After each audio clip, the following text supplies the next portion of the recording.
Welcome back, students. Let us start with the 11th chapter, If I Were You. In this chapter, we will be seeing a conversation or a dialogue between two people, that is, Garrett and an intruder who is a criminal. He breaks into Garrett's cottage and intends to murder Garrett and to take on his identity. Now, through the story, let us see whether he succeeds in doing so. Let us start with the first scene. A small cottage interior. There is an entrance back right which may be curtained. Another door to the left must be a practical door. The furniture is simple, consisting of a small table towards the left, a chair or two, and a divan rather upstage on the right. On the table is a telephone. Now, here it's a scenario. You can say it is a play or an act. So, the setup of the stage is being described here. When the curtain rises, Gerard is standing by the table making a phone call. He is of medium height and wearing on rimmed glasses. He is dressed in a lounge suit and a great coat. His voice is cultured. Now, here another description of Gerard is given that he has a medium height, he is wearing a rimmed glasses, and he is dressed in a lounge suit and a great coat, and his voice is cultured, or you can say well mannered. The conversation starts with Gerard. Well, tell him to phone up directly. I must know, yes, I expect I will still be here. But you mustn't count on that. In about 10 minutes' time, right? Oh, goodbye. So, here Gerard is having a conversation with someone. He is telling that he will be there, but don't expect too much from him. And it is about 10 minutes' time, and he keeps the phone by saying a farewell to the person. He puts down the phone and goes to the divan on the left, where there is a traveling bag, and starts packing.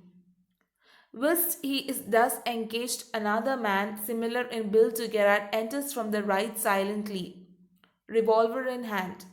He is falsely dressed in an overcoat and a soft hat. He bumps accidentally against the table and at the sound of Gerard turns quickly. So here after he puts down the phone, he goes to the divan which is on the left side, and there's a traveling bag kept there, and he starts packing. When he is engaged in that, another person similar to Gerard's build enters through the right side silently. He has a revolver or a gun in his hand, and he is flashily dressed in an overcoat and a soft hat. And he bumps accidentally against the table, and it turns a sound is made, and Gerard turns quickly. Now, the rest continuation is the conversation between Gerard and the intruder. Now, the Gerard pleasantly, why, this is a surprise, Mr. Intruder. I'm glad you're pleased to see me. I don't think you will be pleased for long. Put those paws up. Now, here, Gerard and the intruder is having a conversation.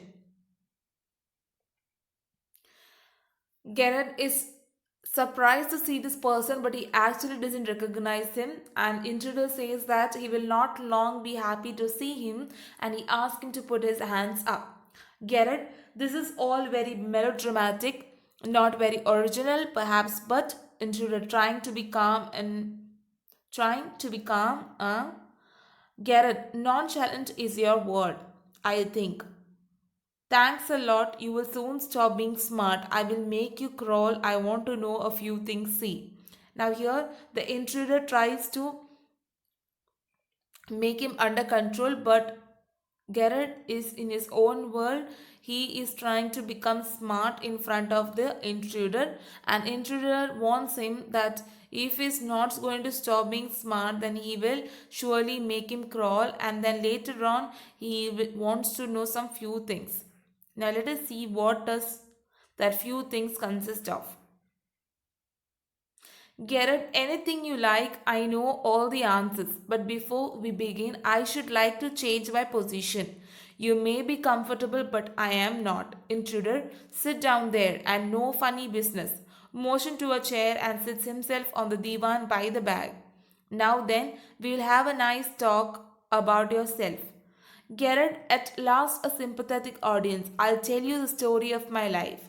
How, as a child, I was stolen by the gypsies, and why, at the age of 32, I find myself in my lonely Essex cottage. How? Now, here, the intruder is asking Gerard some few questions, and he wants to know about Gerard.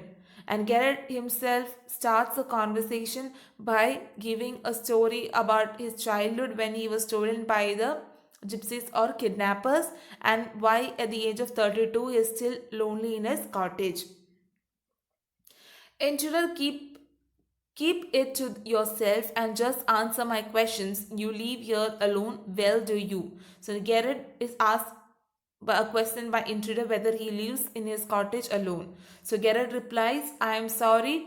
I thought you were telling me, not asking me. A question of inflection. Your voice is unfamiliar. Now here, inflection means a tone of voice.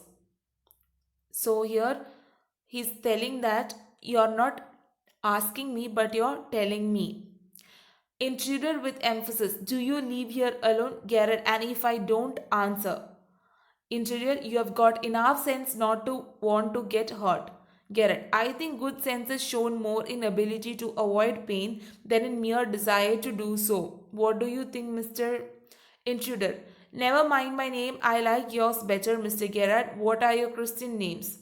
So Garrett says it's Vincent Charles. So usually in Christianity, there are one common name which people call, and the other name will be a Christian name. So here, his Christian name, he says it's Vincent Charles. Intruder, another question he asks is, do you run a car? Garrett replies to that as no. Garrett, intruder again asks, that's a lie. You're not dealing with a fool. I am as smart as you and smarter. And I know you run a car. Better be careful, wise guy. Garrett, are you American or is that merely a clever imitation?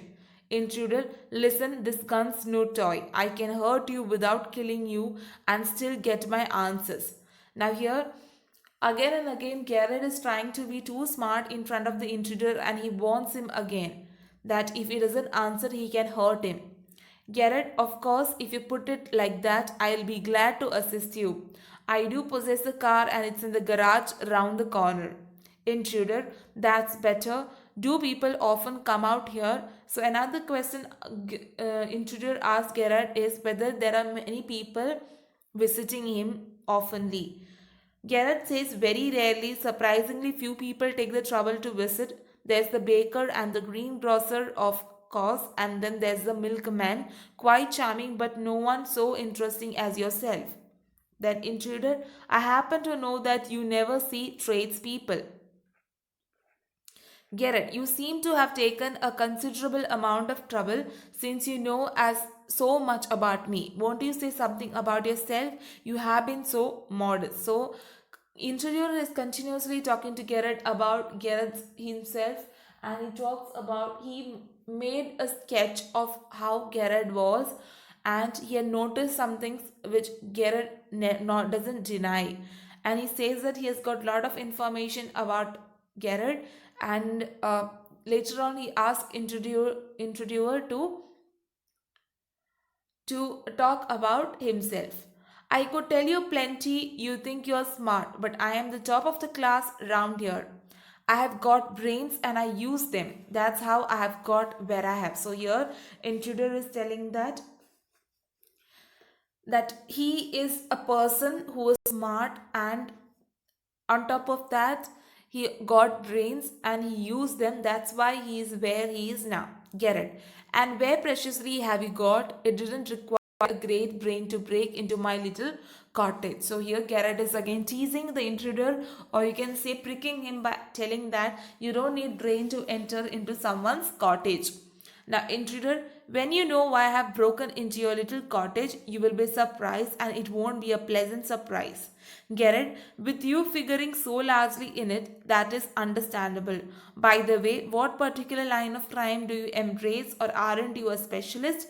So here the intruder says that when you come to know, or when Garrett will come to know about his why did the intruder break into his cottage, he would be surprised, and it won't be a pleasant surprise. And he also says that Gerard asked that whether he is into particular line of crime and was he a specialist. Intruder, my specialities jewel robbery. Your car will do me a treat. It's certainly a dandy bus. Now here he says that Garrett's car would be his dandy bus. Now, what is the meaning of dandy buses? An informal expression for a fashionable vehicle. Now, I'm afraid jewels are few and far between in the wilds of Essex. Now, he is telling that here the jewels will be few, and between the wild of Essex there will be nowhere jewels. Now, introduce, so are the cops. I can retire here nicely for a little while. Now, he's telling that there are jewels less here. People use less jewels. I keep less jewels at home. Whereas intruder says that even cops or the police are also less here, so he can retire there or live comfortably in that place. You mean to leave with me? A trifle sudden, isn't it? You have not been invited. So here again he says that Gerard asks whether he is going to leave with him, and he says that it will not be a good thing to be together, and he said that he is not invited. Intruder continues, you won't be here long, so I didn't trouble to ask. What do you mean? Gerard asked. This is your big surprise. I'm going to kill you. Gerard, a little harsh, isn't it? So at the end, the intruder tells Gerard that he's going to kill Gerard. Gerard, a little harsh, isn't it? So, intruder with heavy sarcasm, yeah, I'll be sorry to do it. I've taken a fancy to you, but it's just got to be done. Gerard, why add murder to your other crimes? It's a grave step you're taking. Intruder, I am not taking it for fun. I have been hunted long enough. I am wanted for murder already, and they can't hang me twice. Now what happened is here the intruder tells Gerard that he is going to kill him, and Gerard makes him to realize that he shouldn't add this crime murder to his other crimes, and that is a grave step, means it is a very brutal step which he is going to take. So intruder says that it doesn't make a person hang twice. Once he is hanged, he is dead. How much of a crime you do, if you're hanged once, you can't be hanged twice. So Garrett say you're planning a gratuitous double. So to speak, admitted you have nothing to lose, but what have you to gain? Now here, gratuitous means unnecessary and usually harmful. So he's planning for gratuitous double and admits you have nothing to lose. Garrett says that you have nothing to lose, but what you gain from doing this? Intruder, I have got freedom to gain. As for myself, I am a poor hunted rat.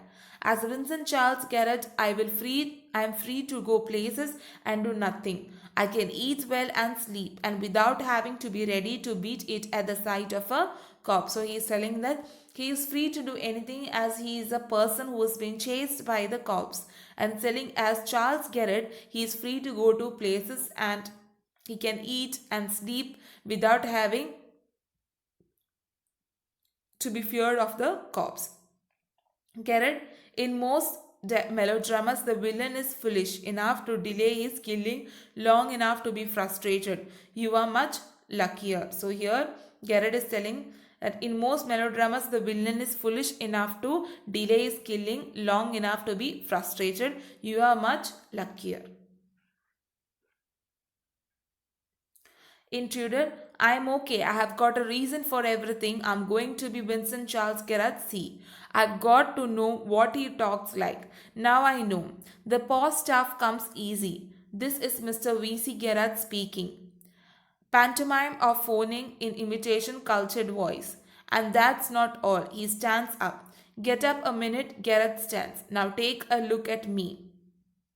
Now here the intruder is trying to imitate the way Gerard was. He imitates Gerard's voice and also the posture how Gerard was standing.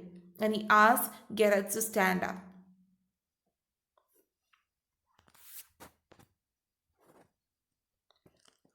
So this will be part 1 Now let's see in the later classes how Intruder and Gerard comes to a conclusion, whether he success in killing Gerard and what was the end or end part of the conversation between Gerard and Intruder. Thank you for listening and have a nice day.